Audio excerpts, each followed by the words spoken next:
morning, everybody. Welcome to another episode of Environmental Social Justice. Today we have a dear friend of mine, Mr. Thomas Riebs, who is the founder and CEO of AXEL. So welcome, Thomas.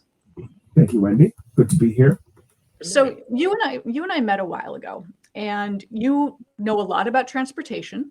Today's show is titled, "We Are Not Amsterdam, but Neither Was Amsterdam." And that came directly from you because we're talking about mobility, alternative forms of transportation, getting people out of cars and onto bicycles. And I was always getting the feedback, we're not Amsterdam, this will never happen here. And then I met you. You said neither was Amsterdam. Nope. Could you explain that, just so people understand what happened? Well, there's good evidence. You know, it's I'm a huge history buff, so you know I love to see old pictures, read about things that happened in the past, and there's a tendency here when people look around and see all these SUVs and everything else driving around, it's like, wow, there's no way that we're changing this. Well, we got here somehow. Amsterdam got where they are somehow. They made choices. Yes. And if you go back and there are some great pictures, and I have great friends with the Dutch Ministry of Foreign Affairs, and they're happy to share these pictures.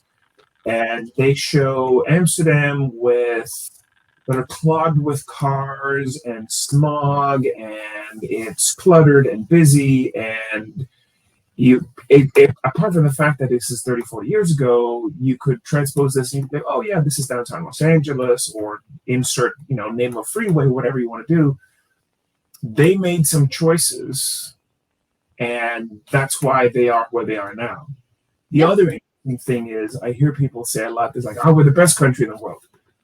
Well, okay, so if you think that the Dutch are doing something well and we're the best country in the world, surely that means that we can do at least as well as they're doing. But, that's just me. Totally okay. I mean, one of the things that people push back on is we will not get people out of their cars. They love their cars. And then they say, oh, well, weather, inclement weather, we're never going to ride our bicycles. Amsterdam's pretty wet.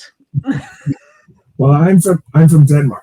And a lot of people say, well, I grew up in Denmark anyway, but people say this, they're like, oh, well, Denmark's such a great country, but the weather, it's interesting.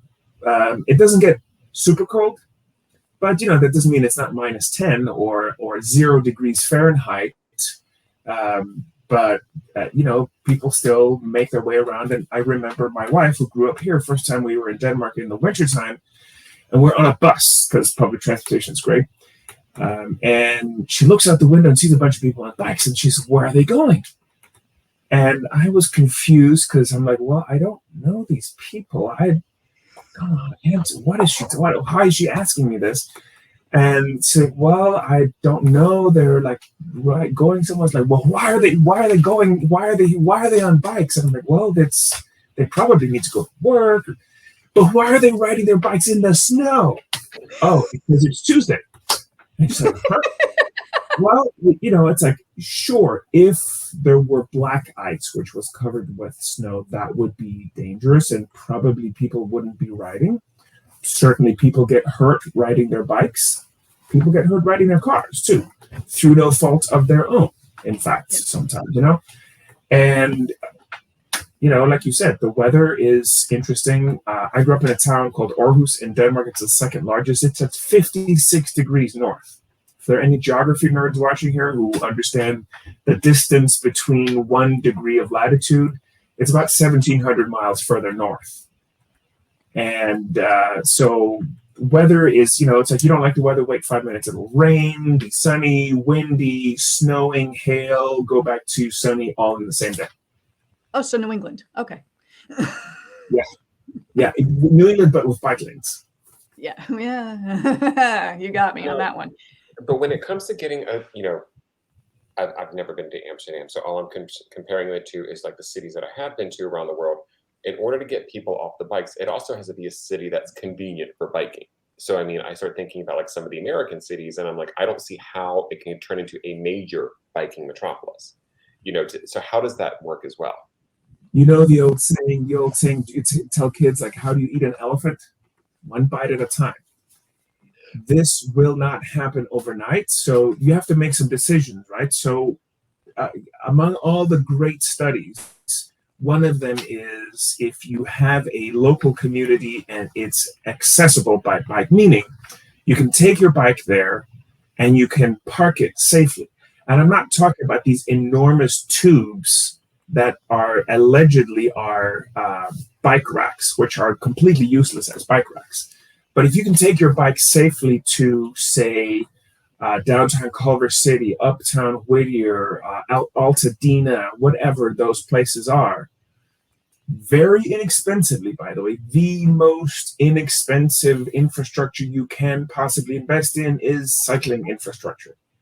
So we just went through a global pandemic, lockdowns, all this other stuff, and we have these outdoor, I think planners call them parklets, where people can eat outside, which is terrific.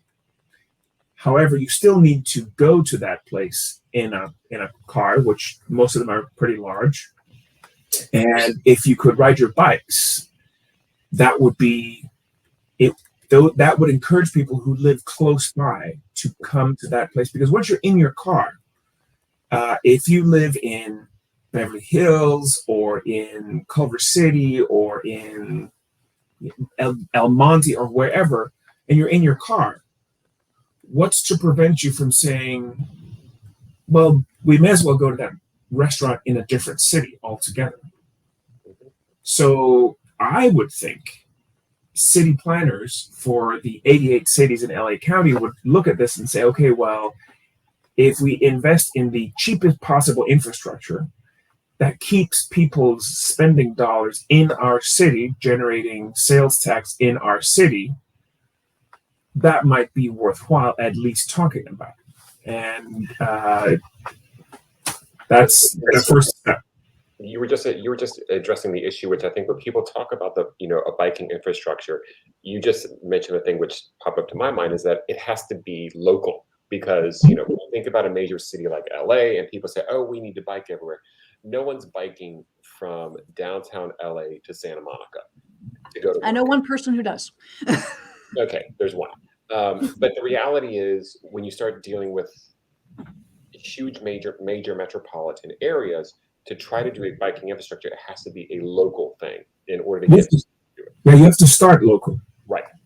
Yeah. And I think from there, you work on the actual public infrastructure, where you have the subway lines or the bus lines or the other ways that you can bike from one bike to that, ride that, then bike from there. Yes.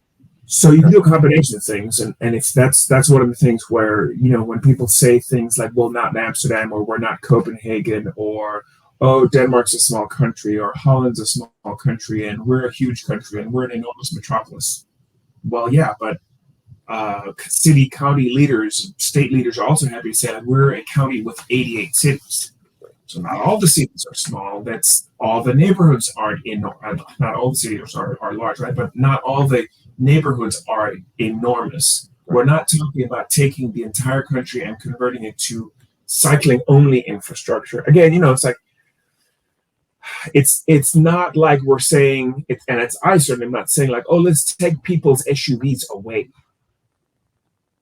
But there are benefits to people who are in SUVs if there are people who do want to ride their bikes from downtown to Santa Monica, which isn't far, by the way. If there are just a small fraction of people who say like, okay, well, we will ride our bikes. The people who need to or want to drive whatever car they have, and it doesn't have to be a large SUV, but the people who want to drive, there'll be more space for them. I mean, just to bring up a couple. That's just a part of the conversation that isn't addressed, because it gets to be much like everything everywhere right now. It's either this way or this way. It's like, no. Let's look at how we can get all sides together on this issue. And I think that, so when I know that there was a lot of big brouhaha in LA over creating bike lanes, because some of them were just a disaster, what they created, especially when I think about going down Venice Boulevard, where they moved the bike, you had 2 lanes of traffic, then you had parking, then you had a bike lane. I'm like, okay, this is just a bleep show, what they created to do that, because it was just so dangerous and confusing for people. So I think that's the part, is that it's like, okay, let's do this. We're going to slap it together. Then we'll figure it out. Oh, it didn't work. Now we're going to get rid of it, versus really addressing it from the beginning, to make something that makes sense. Yeah, and that configuration, because I've driven that, and I was like, where do I drive? I don't know where to go. But to also add into Joel's comment, safety is very important. Our bike lanes are not protected. A green strip in the road does not stop someone from double parking or swinging into that lane or hitting someone. And then another issue I have is our bike lanes are not connected between cities. So you'll be on your bike lane for like 6 blocks and then it just goes away. Yeah. And you are now in the road. And we have to work together. So bringing Joel's concept and Thomas's yours, we have to work together, and we're not doing that. And that brings me back to what you were saying, Joel, about riding from, I forget what you said, from downtown to Santa Monica, or about riding longer distances. I think what downtown to Santa Monica is what, like 16 miles ish? Maybe. I think let's say 20 miles. If you're riding, at a relatively reasonable pace, I mean, that shouldn't take you that long. One of the things that they've done around Copenhagen is they've put in what they call super bike lanes, and they're basically bike express lanes that go between cities. Now, a lot of people in Denmark ride bikes, and it's one of those things where people are like, well, again, we're not Denmark. No, because people in Denmark have been riding bikes for decades, and this is a process that's taken time. Yeah. But you got to start local, build small. It's inexpensive, but learn from what other people have done. Don't make mistakes. Don't be like, okay, well, we know how to do this. Well, that seems to not be the case. So there's the Danish cycling embassy, there's the Dutch cycling embassy, and yes, those are real things. They are. They will send people who will say, hey, city of Beverly Hills, Santa Monica, Los Angeles, here are where we see opportunities for you to get started. Here's sort of next step. Here's like a phased approach. One of the things, I had some conversation with the city of Los Angeles about this, Julia Thane-Mordaunt, who is now at the Rocky Mountain Institute, and we were talking about this, and initially they'd said like, oh, well, we should have a bike summit. My suggestion was, instead of a micro summit, we should go into neighborhoods. We should talk to local businesses and say, hey, what do you think about this? How do your clients get here? How do your customers get here? I was in a community in the east side of the county, and there's a 20-minute parking right around the corner from where there's a coffee shop. Mind you, it's like people asking me, like, is this walking distance? I'm like, you're asking the wrong guy. I'm from Denmark. Well, what do you mean? Oh, it's 20 minutes. Oh, that's not walking distance.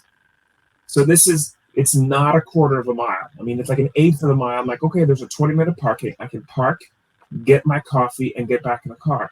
All of a sudden, this woman hails me. And she's like, is that you? Did you park around the corner? Who's asking this? Well, that's for the store. That's only for people who are visiting the store. I'm like, no, actually, that's public street parking. That's for whoever wants to park there for 20 minutes. I mean, I kind of know the parking rules. And she's like, well, the city put that in, and it's just for me, and I own that store, and it's just for me. Wow. Okay, no. In fact, if you want to get more people coming to your store, talk to the city about putting in bike stands and engaging with your customers. So how are you actually communicating with your customers that it's easy for them to get here and to stay here and to spend money here? So start with small stuff, and then think in the larger stuff. Think like what Wendy's saying, connecting the cities. How and where can we connect cities? And there are these big streets like Venice and others. I know that Melrose, they were talking about doing a big section of bike lanes. Apparently, a police captain told the city council member who is elected in that district that she thought it was a bad idea because she thought it might be difficult for police and other emergency vehicles to get through. Of course, that's not the experience from countries and cities where they have bike lanes galore. In fact, often it's easier because it's easy for bikes to get off of the wide bike lanes and onto the sidewalk and allow an ambulance to pass through down the bike lane. I'm not saying that's a terrific idea, but it opens up possibilities also. So let's talk a little bit about like, so as Denmark made the transition over to a bike, all the biking with Amsterdam and everything, but what was the infrastructure already in place like? Like, how was the city already set up in order to make that transition? Well, it's interesting because all these cities in Europe, they're old Hmm. and they're small and they have narrow streets, and you know, it's like if you just look at history, I mean, like Amsterdam goes back 5, 6, 800. I mean, heck, I don't even know the history of Amsterdam. Um, Copenhagen has its birth date is set at 1167. I know my hometown goes back to at least the year 900. There are streets in the city center that are still named the Moat and the Rampart because that was the extent of the city about 1,000 years ago. And so the existing infrastructure was really difficult because the streets are really narrow.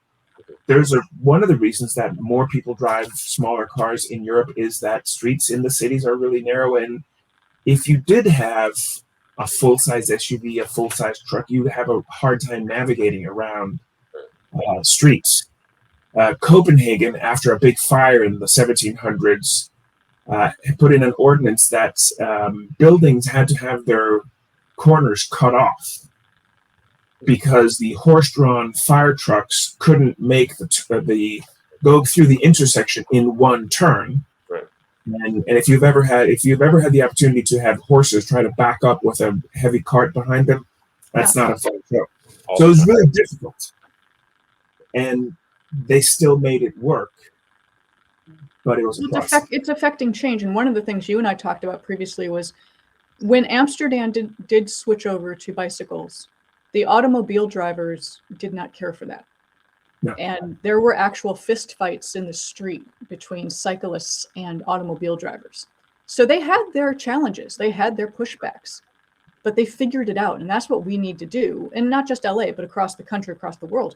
We need to figure out how to work together. I'm not saying, again, as Thomas said, we're not kicking people out of their SUVs. We're not kicking people out of their cars. We're providing options. And before I let Thomas cover that, someone that is a good friend of mine posted a picture on Facebook of a guy on a scooter in the driving lane and saying how selfish and self-entitled he was for taking up a lane instead of the cars, and he should be on the sidewalk. And I commented saying, he's not allowed on the sidewalk. He's a motorized scooter. He's doing exactly what he's allowed to do. And the pushback and the retaliation was swift and fierce. But the reality being is we're not entitled or taking away, we're sharing. And that's all it is. Yeah, and it's interesting because there's so many ways of looking at cycling and sort of multimodal transportation. I look at cycling as an economic development tool. I look at it as a transportation tool, as a city planning tool. I mean, there's so many different aspects to it. But you know, if someone says, "Hey, this guy or gal is riding a scooter and is super selfish," well, if you're in a very large vehicle of whatever kind and you're driving down the freeway or the street, you're taking up a lot more real estate. Then you go somewhere and then you park and you take up an enormous amount of real estate where, you know, there are lots of great pictures of people who compare to like, well, here's a car parked in Amsterdam in 1985, and now here is the same spot and there are 40 bikes parked there. And if there's this picture that gets shared on Twitter fairly frequently, at least on my feed, and it shows one of the bridges leading into the inner city in Copenhagen, and it shows a bike lane which looks like it's empty, but you see the backlog. I mean, the vehicle traffic is moving very slowly, and if you're actually paying attention, you see just bikes zipping by, and it's incredible how many. I think it's like a 30-second clip. It's incredible how many bikes pass by. And there's a bus in the picture too, but in that time that all these bikes pass by, the bike doesn't make it through the bus doesn't make it through the frame, whereas all these bikes are just zooming along. Yeah. that also makes it a Viable health. alternative. It's a viable alternative. So for the United States, let's just stick to LA since that's where we are. What would be like the top 3 things that the city of Los Angeles could do to implement proper bike lanes on our major streets? What do you think that the first thing they should do? Education. Ooh, yeah. So one of the things growing up in Denmark and growing up in a lot of European countries is when you're a kid, you start with walking training. So they teach you how to walk and cross the street and look left twice before you cross and all this other stuff and how to cross at an intersection. But then you also get cycling training, and they run through signs and everything else. And this is like in the 3rd or 4th grade or something like that, because it's assumed that kids will be riding their bikes to school. Yeah. But even if kids are not riding their bikes to school, they'll probably be riding their bikes around the neighborhood, and it's good to teach them bike safety. I mean, we don't teach people how to drive, and that's evident when you're driving around town or driving on the freeway. I mean, that's not just here. I just did a cross-country road trip this summer, and it's evident that no place actually teaches driving. But start with education. Start teaching kids how to ride bikes. The other part is engage with businesses and tell them, listen, there's nothing to be afraid of, but it's actually easier for people who live locally to get here on their bikes. Tell them to talk to their city council members. Well, tell me explain to me why are we not investing in cycling infrastructure? But starting small, starting very local, start with schools, start with businesses, and then go to neighborhoods. Find out whether there are neighborhood councils or invite people or do a block party and engage with cycling manufacturers. I'm sure that some of the cycling manufacturers that are based in the US would be happy to engage with neighborhoods and say, well, listen, it's not, you don't have to spend $10,000 for a bike. You can get a very inexpensive bike. You can buy used bikes. Yeah. But you can get a very inexpensive bike to get around your neighborhood. Teach people about safety, helmets, lights, locks. What do you do when you're downtown and you want to eat at your local restaurant? How do you secure your bike? And do bikes get stolen? Yes. Do cars get stolen? Yes. So, I mean, bikes are different than cars, but also similar in many ways. Very true. I mean, I just have to go back to the fact that there is a Danish cycling embassy, I think is what you called it. And that's, if they already know the formula to get this done, we should absolutely be engaging with them and inviting them to teach us, because every city's different. Every city's going to have a different way of doing things, but we can at least learn the blueprint. And then most importantly, we got to connect our cities and make dedicated, safe lanes, because putting people in the middle of the street with a car, and usually, there's some road rage that's going to go on and people are going to say, get out of my lane. This is a car lane, not a bike lane. We got to stop that. Because I had a friend probably maybe 15, 16 years ago was hit by a car and dragged for a bit and ended up in the hospital for a while. And it was, avoidable, but this happens. And that's why I'm always an advocate of, don't give me a green stripe down the road, protect that lane, put up a barrier. And as Joel said, don't put it in the middle of the road so we're having people crossing in front of each other. You got to put it off to the side and actually make it a dedicated, protected lane that someone cannot double park in, that someone can't swerve into. And I'm just going to go back to going to the embassies. Teach us how to do it. You guys figured it out. Bring it over here. We just have to pull that trigger. Yeah, and I guess I'd like to put in a plug for a book that I'm reading. It's called The Human Element, and it talks about new ideas and what stands in the way of implementing new ideas. and they talk about, I think, the 6 emotions that are described in almost every culture around the world. And there's one word that's positive, it's happiness. All the others are like fear and anger and disgust and whatever else. But it's like there are all these 5 negative emotions, but they talk about the friction in implementing new ideas. Yeah. So I think one of the important places to start also is exactly right. We should definitely address road rage and these ideas that this road belongs to me, because this area belongs to me because I'm in a car and you're not, and this is clearly for cars. But I think one of the ways that we need to address it is by engaging with people and understanding what it is that they're afraid of.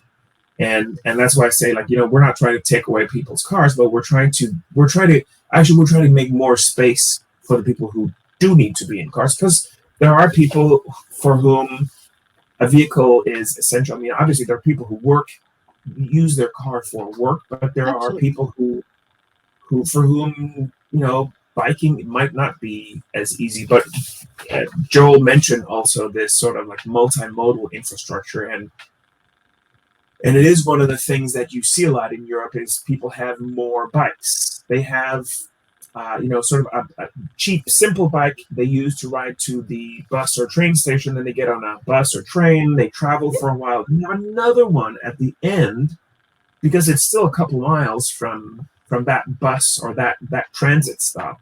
They have another bike over there, and then they get on that bike, go to work, and then reverse the process when they go back. And if you see the bike parking lots at some of these transit stops and we're not just talking about Amsterdam, Berlin, Stockholm, Aarhus, Munich, Paris. Look at what they've done in Paris over the last 2 years. The amount of cycling going on in Paris now, it's frankly embarrassing that we haven't done more. Oh, wow. It's so funny because you were talking about electric scooters, and all I can think to myself is, okay, so we do a bunch of biking. The sidewalks are crammed up with people who just throw these scooters everywhere, which creates another set of issues and hazards. I mean, they're dumped all over the sidewalks, they're dumped in people's lawns, they're dumped in the streets. So we got that issue, which they tried, came on like a beast. Just out, that thing was out of control. And to do and I'm not trying to talk bad about this, I'm just trying to work this out how it works. It's fact. Yeah, but I mean, so then you want to introduce a bunch of bikes. Our sidewalks are crammed with the scooters, which are just taking care of everything. Where do the bikes park? Because the sidewalks aren't wide enough. Like I remember where I used to live, our sidewalk, you could have 2 people, at most 3 wide, and most people don't move to try to let the other person get by. So where do the bikes go? Where do you start parking? Are we taking away parking spaces along the street to create bike? Like this is the whole big issue that is like, those are the minor details that I think also have to be figured out in order to go from a car culture, a heavy car culture, and that doesn't even have reliable or that great of a public transportation system, to start implementing taking away this. I mean, it's all intertwined, which I think is going to be interesting. It's going to be a very interesting task to try to get it to do, because it's not just one, that they all have to work together. Yeah, and the title here is we're not Amsterdam, but neither was Amsterdam. But it's like, what about the Grand Canyon? That wasn't always there, but it gradually wore away. The water just came in and gradually wore away, and it was just this unrelenting progress. And we've just made decisions here, especially in LA. I mean, in other places around the country, we've just made decisions that have sent the water rolling in a particular direction. And there's nothing to, there's no reason to believe that we couldn't change course, that we couldn't, change the stream's course and say, well, we're going to go back to a different course. And I think the key thing is start small. Yeah. There's a great, a podcast called Masters of Scale hosted by Reid Hoffman. I don't agree with him on a bunch of different things, including how he thinks about entrepreneurship as jumping off a building and building the airplane on the way down. But he interviews Brian Chesky of Airbnb, one of the things that really stuck with me that Brian Chesky said was, start with something small that doesn't scale, and kind of figure out, how are we going to do this? How are we going to solve this problem? And Airbnb started as Brian and Joe and their third guy was named Nate, I think was the third guy, literally renting air mattresses on the floor in their apartment in San Francisco to people attending a conference. I mean, that doesn't scale. It's not like they would be like, oh, well, let's buy 1 million air mattresses and send them out to people. It's as they moved forward, that idea changed. Yeah, it's a really interesting episode. Chesky is an interesting guy and has a very different perspective on how to be an entrepreneur and how to be a tech entrepreneur. I mean, both he and Joe went to RISD, the Rhode Island School of Design, and so they're not trying to solve things by writing code exclusively. I mean, he talks about this, how, well, we're going to go take pictures of your place so people can see your place and find it more interesting and be more enticed to rent your place. And they started by putting people in a spreadsheet. When that became unmanageable, then they wrote a code for how to send out a photographer. And then increasingly they created more automation. And what I'm suggesting is the same thing. Is this is a great tool for cities, for businesses, for people, for kids. I mean, how great would it be if you felt comfortable saying to your kids, well, time for school, go grab your bike. You're going to be riding your bike to school. Yeah, I mean, I did as a kid because I grew up in Michigan. It was a little bit easier, and that's kind of what you did. But before we close out, because we're past our 30 minutes, Thomas, how do people find you? Because you do offer your advisory services for people who don't know how to make sustainable change. So what's the best way for them to find you? Our website is AXEL-US.com, AXEL-US.com. So we're an advisory firm. We focus on environmental sustainability, transportation certainly being one of them. And I specifically say that we're an advisory firm because we're perfectly happy telling you that the box that you are thinking inside should be folded up and sent to recycling. And you should start from a completely different perspective and look elsewhere for a better solution. Absolutely. You got to think differently. If we're going to make, I mean, what was it? Einstein who said, insanity is doing the same thing over and over again and expecting a different result. We got to take the box, fold it up, and recycle it. We got to think outside the box and completely change everything we're doing. So on that, Thomas, thank you so much. Guys, check out AXEL-US.com. And I thank 𝑗oel for joining us today. He's my co-host with Environmental Social Justice. And I am your host, Wendy Nystrom. We will see you guys next time. Take care. Have a great night. Thanks, Wendy. Thanks, Joel.